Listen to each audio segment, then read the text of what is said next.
your sales skills are straight up garbage and you're the reason that you can't close your way out of a wet paper bag. You need to have a sales process and sales mindset and core value set in your brand that's so high level and so good that nobody else can beat what you have to offer. I'm here to be of service instead of selling you a service.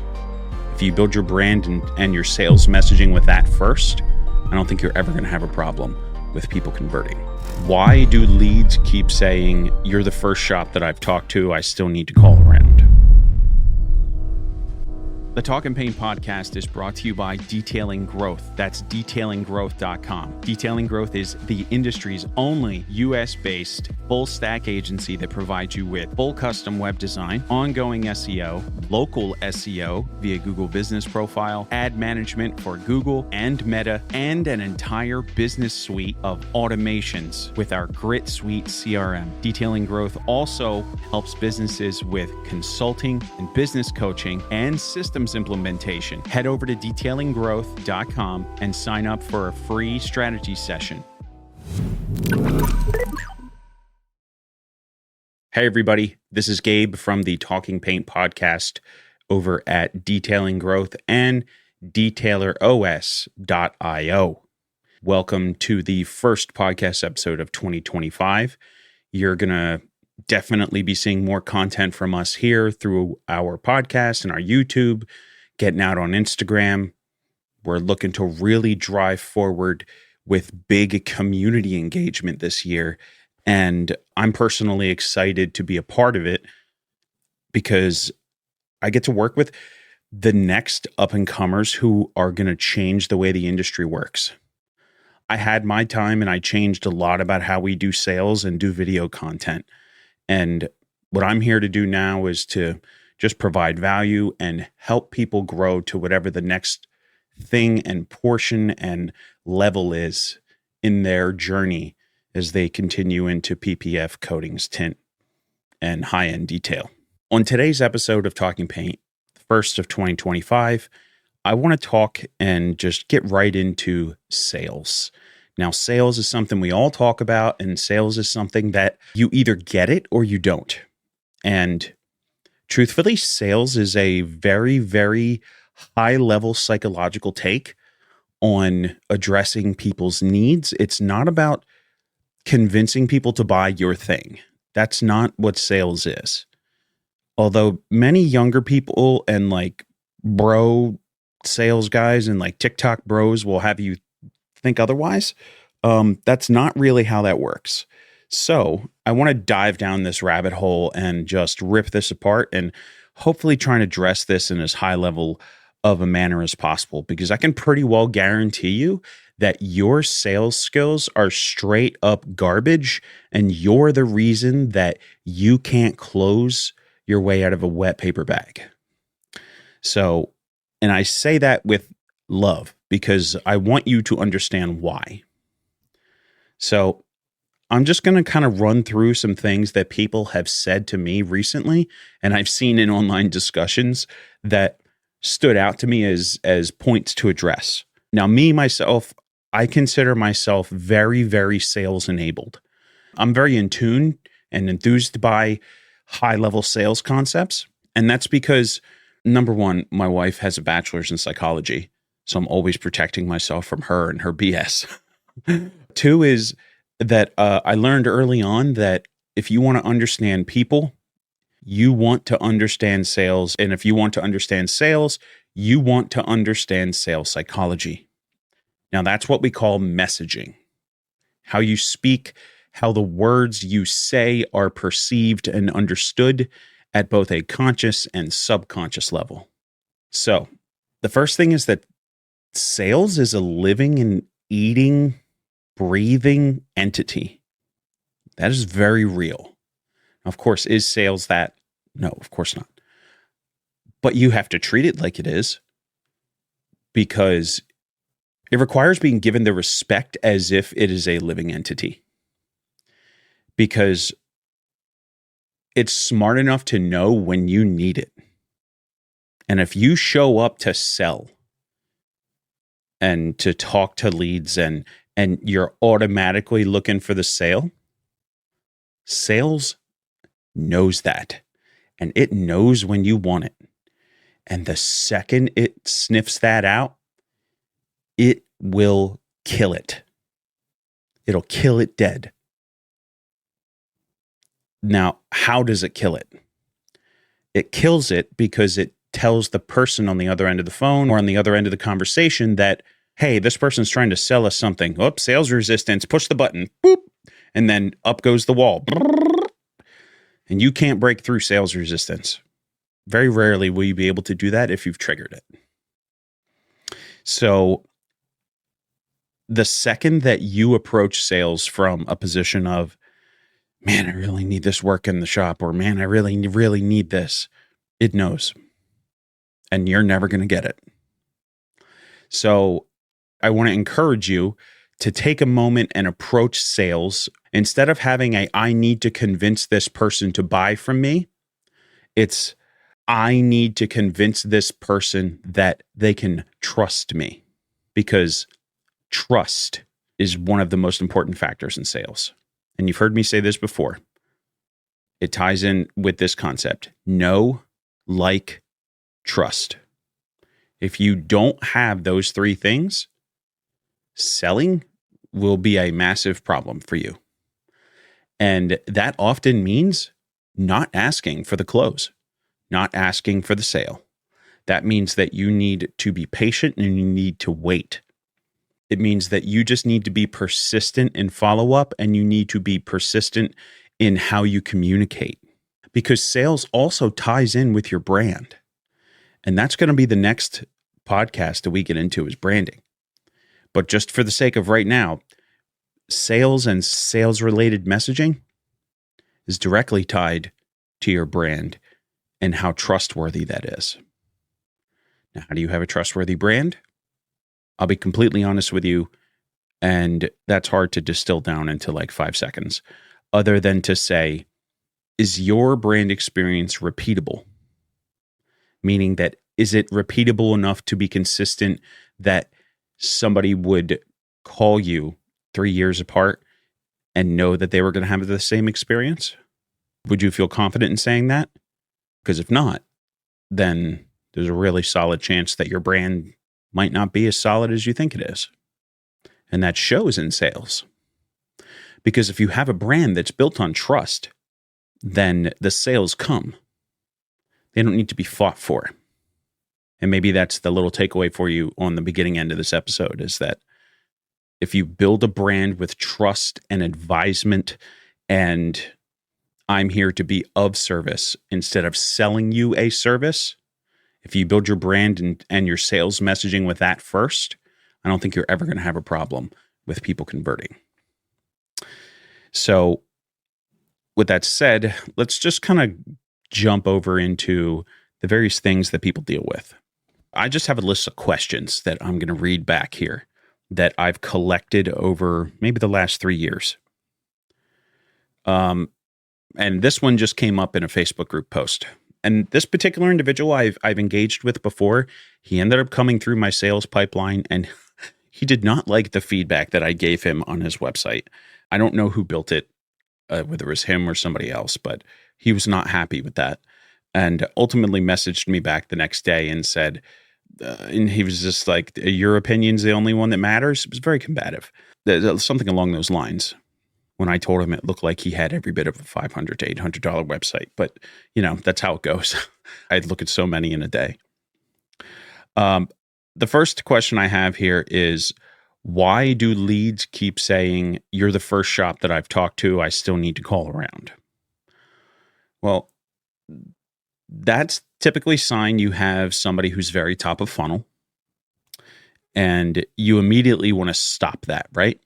You're only going to have statements like that when you've pushed for the close and for the sale too soon. And you should expect everybody that calls you to have at least made 2 or 3 other phone calls.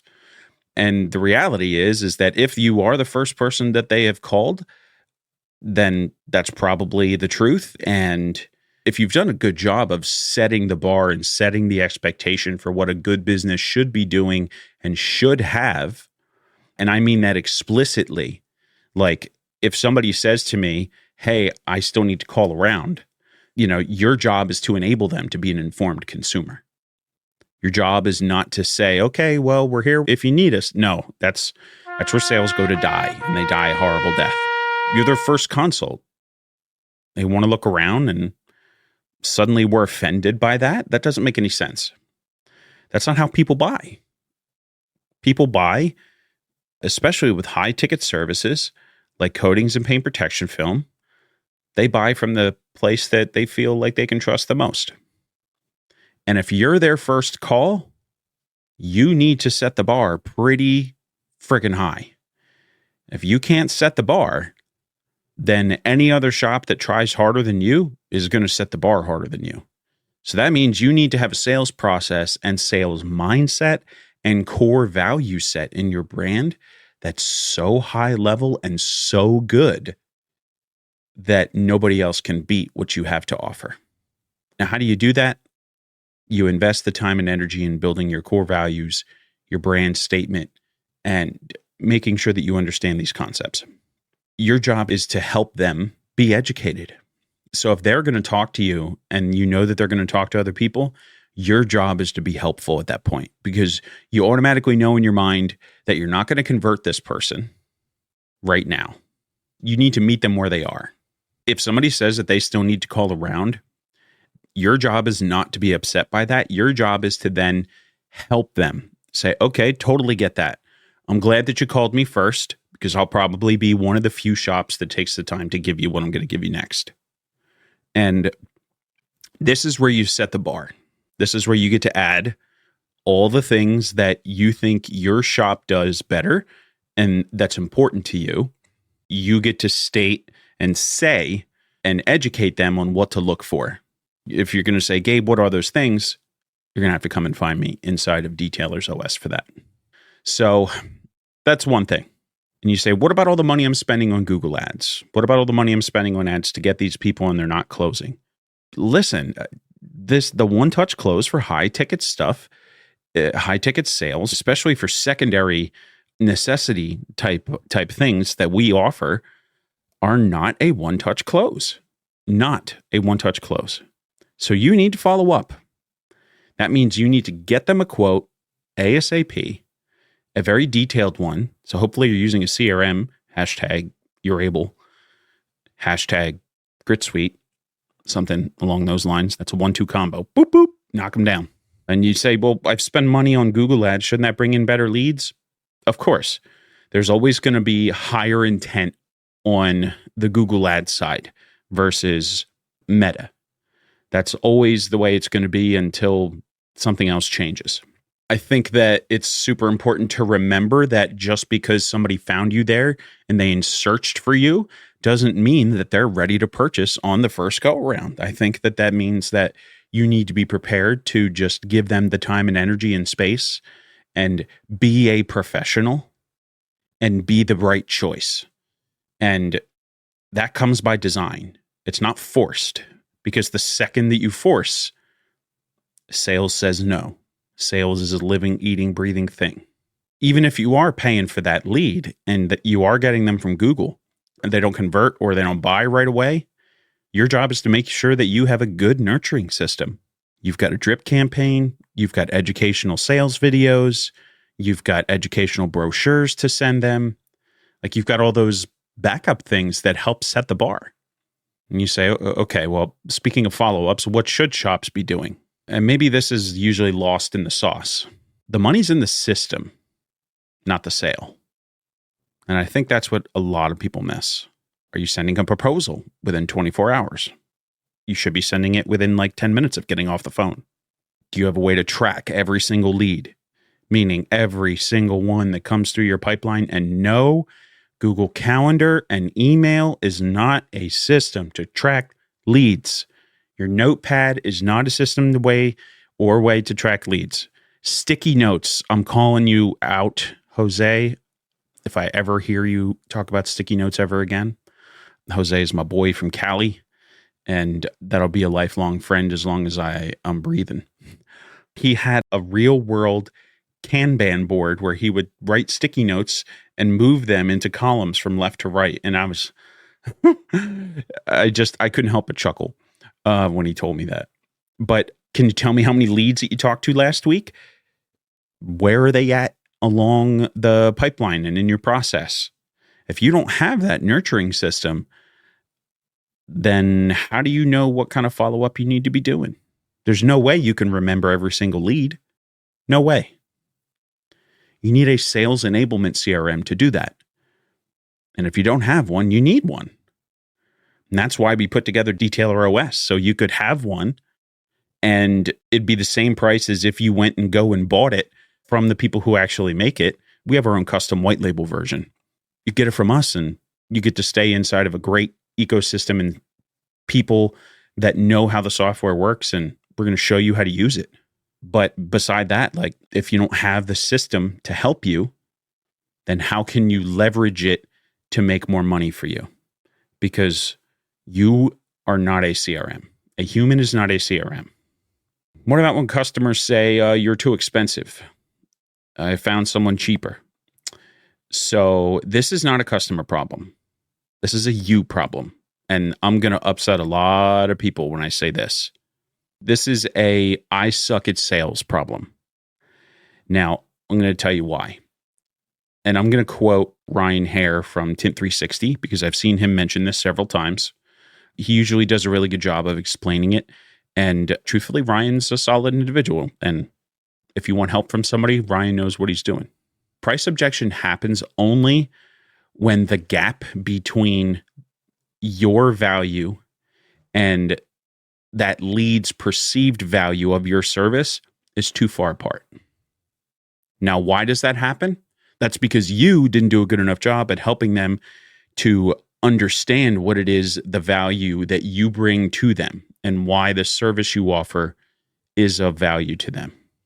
Now, plenty of people will still say that you're too expensive, and that's okay. That's going to happen still.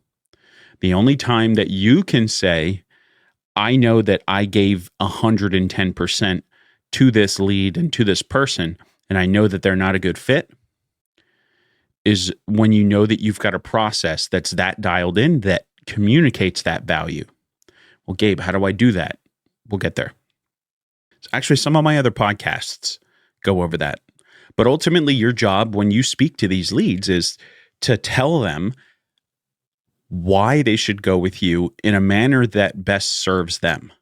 And that's different for everybody. What that means is you're going to help them understand your value as it pertains to their circumstance or need. That's not a solid, strict line that you follow. That's not a straight line. It's very fluid because everybody's needs and perception of their needs are different. And it's your job to connect with them and understand what those needs are. And you do that by being a good person, number one, not being a slimy salesman. Number two, by genuinely making sure that they're a good fit and by providing them a genuine recommendation. What's the biggest mistake you see shops making in their sales process? That they're trying to close instead of help. And that kind of goes back and leans on, are you pushing for the sale or are you just guiding them towards the sale? And like I said before, sales can smell it and it can sense the desperation. Because if you're leaning too hard on the close, it's too early. And that's also a very delicate balance, right? Is the push for close and also making sure it's the right time. That comes with understanding of higher level sales psychology. And the best way to help close that gap is to get connected. You got to get connected on a personal level. You got to find a way to understand them. And that means small talk. And that means just being a charismatic individual and just being willing to give them your time genuinely and not rush them. You know, great example is I connected with, he had an Audi and it was, I think it was an S5 or RS5 hatch. And he was like in love with this thing. And he called for the quote, and like we sent him one, and it took about a week and a half of follow up. He did his due diligence and asked around, but ultimately I was the last one to get a hold of him. And ultimately, when I spoke to him after we did the work, he revealed to me he was also in sales, this person. So we were like kind of similar wavelengths. This guy said to me, he said, "You know why I went with you, Gabe? Why I picked you guys? Even though you're about $1,500 more expensive than everybody else." To be fair, he immediately followed that with seeing your shop and your facility, like it clearly shows why. What he said is that because I took the time to talk to him and talk shop about the car and just connect with him. I was like, okay, so we're getting the Audi that's on order. How long have you been waiting for it? Waiting for a few months. Okay. Did the dealership give you any problems about delivery? Did they try and rug pull you into another model on the lot? Because he was dealing with Audi of Devon. Audi of Devon is honestly a really solid shop. That's a solid operation. I like those guys a lot. We kind of went back and forth on that. And then we got down to the nitty gritty of he was actually planning on tracking the car. And we got to talking about that because guess who liked to track their car? Me. And we got to talking about different tracks and where they had been and where he wanted to go with it. And he had Summit on his list. And I have a racing simulator at home, and I have run Summit Maine so many times I've lost track. And it's one of my favorites. I had told him about that, and I showed him some pictures of it. And one day I'm going to get this racing rig moved to the shop. We'll have a ton of fun. I told him, I said, when I get it over there, I'd bring it there. Basically, we just got to talking and just shooting this shit and just like BSing together. That's really what it came down to. And I close more deals doing that and just like being genuinely a car guy and like a good conversation. That's what a lot of people want to feel. They want to feel connected and they want to feel relatable to the person that they're giving their money to, because they want to make sure that that person also serves them and understands what they value. And this person very clearly valued somebody who knew what this car was capable of. It's a quick, zippy little hatchback. They wanted somebody who was going to level with them. And that's what it is to create that unique connection experience. And if you can work on that and find that common ground that isn't forced and it feels natural, that's where sales resistance falls apart. And it just becomes a matter of, yep, this is what we charge and this is the price. And this is why it's the price. That's just something that comes with time. And I also feel like it takes a minute to really get that at a core level, because you have to have the stance and idea of, I'm just here to offer you the service. You're offering the service and you're not selling a service. And you're approaching from, how can I be of service to you? When we approach sales with that mindset, all of those objections disappear. There are no more problems. So the next one is lead quality. And this is the biggest one in the book. And this is the truth that every single person needs to hear today. Lead quality is the biggest marketing lie that you have been told ever. I'm going to tell you why. Now, I've touched on this before, but this is just really important and why it's worth iterating again. Quality and qualified leads were a thing before Apple iOS security patches. That was back when all the social platforms had tons of metrics for us as marketers to be able to leverage and track by. We have less now. So much so that the biggest thing that you're working with a marketer for is for the things that we do know work in the targeting sphere, which are very, very, very detailed at this point. The next thing I hear about is, Gabe, these leads are just shopping. They don't care about quality. Stop. Nobody wakes up and just decides, I want the cheapest option to protect my $80,000 car today. That's not the first thing that they think of when they pick up the phone and they start calling around. They haven't been given the mindset that the money that they're going to spend makes a difference. And that's because you need to help them understand that these services shouldn't be shopped for commodity's sake, because that's the number one way you end up paying to have it done twice. So picking the right shop is extremely important. Even if they don't go with you, your job should be to guide them.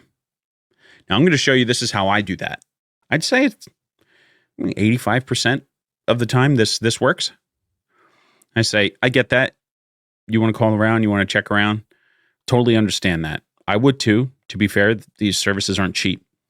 Let me give you some things to ask when you talk to them. Let me help you so that way you can at least make an informed decision. And, I run down things like, do they have temperature control?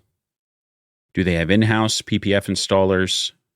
And if they don't and they're outsourcing, that's okay. All you need to ask is if they're insured. That's very common. The biggest thing then after that is you want to make sure that they have reputation for doing that work and they're not just starting it. And the brand matters less as long as they're getting it from one of the big five. And then I'll list whatever the 6 films are. As long as you're getting something from one of those brands, you don't need to worry about that. It's more about the installer quality and the mindset that they follow when it comes to installing films or installing coatings. And in addition from that, one of the things I'd like to lead them on is, are they taking the time to talk to you like I have? Because truthfully, if they're not, and they just want to quote you a price and get you off the phone, you should avoid that with a 10-foot or more pole. You should stay away from that. Because if they treat you like that on the first interaction, you can pretty well guarantee that they're going to treat you like that on every other interaction. And what really matters when it comes to these things is that the follow-up and after the fact. Because sometimes there are things that happen with film. You might find a lifted edge, or you might find a bubble, whatever it may be. All those things are small issues and they're not a big deal and they can be fixed. But if that shop doesn't stand behind their work and they're known for not doing good work, then you can pretty well guarantee that the second that you find something, they're probably not going to stand by you. Right. So these are just some of the things that you can say to a customer that help differentiate and put you in a position of advisement versus a position of a high pressure closing. Another one is like helping them understand the differences between hand cut and computer cut. You don't need to go down the rabbit hole, just helping them to understand the difference between them. Also helping them to understand that you stand behind your work and that the shop that they choose should be willing to do the same. And just pushing on those things. Those are the types of things that you want to help people understand. And those are the things that you want to excel at and be so good at that nobody else is willing. Here's a cool one. This one helps win jobs all the time. You can just say, listen, when you drop it off, we can take you back home ourselves. That's not a problem. We can call an Uber and send you home in an Uber, or we can even come and pick up the vehicle at your home. We carry all the insurance that we need to do that. We take pictures at the time of pickup. It's not a big deal. And you can weigh the risk for that for your own business. But it's just doing things like that helps set the bar so high that by the time that they talk to these other people, they have no shot. And something else that I have, this is a weapon, is that I have a list of things that I send to them with our logo on it. And I have a list that says, this is what you should be expecting to hear from them or something similar. If it's not, avoid them. I have that list built that me and my sales rep use in our shop that we give to people. Just that list sells jobs just by itself. This is the next one. I don't have the time to do this follow-up and education. I'm too busy working on cars. I hear that, and that's valid because I get that. Like, business is hard. I think that translates into I'd rather spend $500 a week on ads to get new leads than I would spending maybe 2.5, 3 hours setting up a lead nurturing system. Not even that if you worked with Detailer OS to then avoid that problem. Are you trying to make money? Do you want to make money as a business? That's great. This is a requirement. It is not optional. It is a requirement of success and performance. Follow-up is one of the most important pieces of the game, and I don't think you're going to be able to get around that. Some people say the market is just slow right now. Nobody's spending money. That's bullshit. I know shops in just about every market. Everybody that's executed and like has these things down stays busy. And sometimes this is the truth is you're going to say, Gabe, I follow up with people. I'm hitting all the things that you're talking about. I'm willing to bet that you've probably got something broken or something is heavy-handed or not where it should be. And sometimes you got to take a second look at it. That's what having a really great community and core group of people is about, is that you can ask somebody for a genuine look into your business and get it. Detailer OS. That's why we're building that. So that way you can literally have somebody to say, hey, this is how I'm doing this. Am I doing this right or am I doing this wrong? And you have somebody you can trust. And then some people will say to me, I send them all the information. Why don't they just make a choice? And that's because sending them information without context is just noise. It's kind of unfiltered. And there's no real like, how do I tie this to my need? Right? So making sure that what you do send them helps them to understand why them having what they have and what you're suggesting is important. That's extremely important. So if you're going to send somebody documentation and information, make sure that it's addressing those pain points. You're like, well, how do I do that? Well, you're going to spend some time to make educational brochures. You're going to make videos, and you're going to make that content that's going to help you close the gap in them understanding what is important about this process and the way that you do it. So ultimately, it comes down to this. The people you talk to, the leads that you get, they don't know you jack. They don't know you shit. None of them do. And if you approach this with, I'm getting BS excuses or I'm getting this or that from leads, this is a you problem. It's 100% a you problem. If you have negative things to say about the things that people are saying to you, it's like 90% you, 10% marketing. Most of it is you. I can pretty well guarantee that. Go back and listen to this, put some of this in place, join Detailer OS, where you can go over to detailingbusinesscoach.com and grab the course that's online. That's a 10-part, 1 hour long session each module course. So there's 10 plus hours of high level sales content that'll teach you to have the right mindset on how to sell. It's the one that Joe Torbati and I put on together. So all in all, to say all of this, if you're not converting leads, this is not a lead problem. This is a you problem. This is a follow-up problem. This is a value proposition problem. This is a customer doesn't understand me, what I offer, and how what I offer is important. These are not lead problems. They're not marketing problems. They are you problems. And this is what most people don't want to hear. There's always ways to do better marketing. But if you don't understand the high enough level systems to approach sales, then you will continue to have issues like this again and again. So hopefully this was useful for you. Thanks for listening this far. I appreciate the fact that you were listening for the whole episode. This is what I want to say in closing. Thank you for listening. Thank you for being an awesome supporter of Detailing Growth and Talking Paint. If you want to jump on an episode with me, send me a message. Let's talk about it.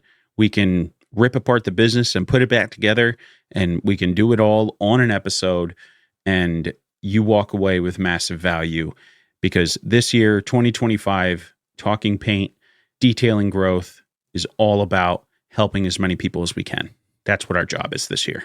Make sure you sign up for the Detail Shift newsletter. You can grab a link to that down in the show notes or in the description on YouTube.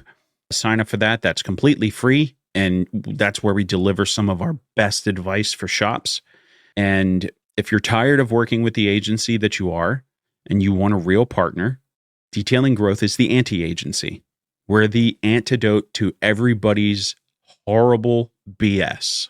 So if you want a team that's going to stand behind you and you want a team that's going to really help you, that's what we're here for. That's what we do. And if you can't afford it, that's fine.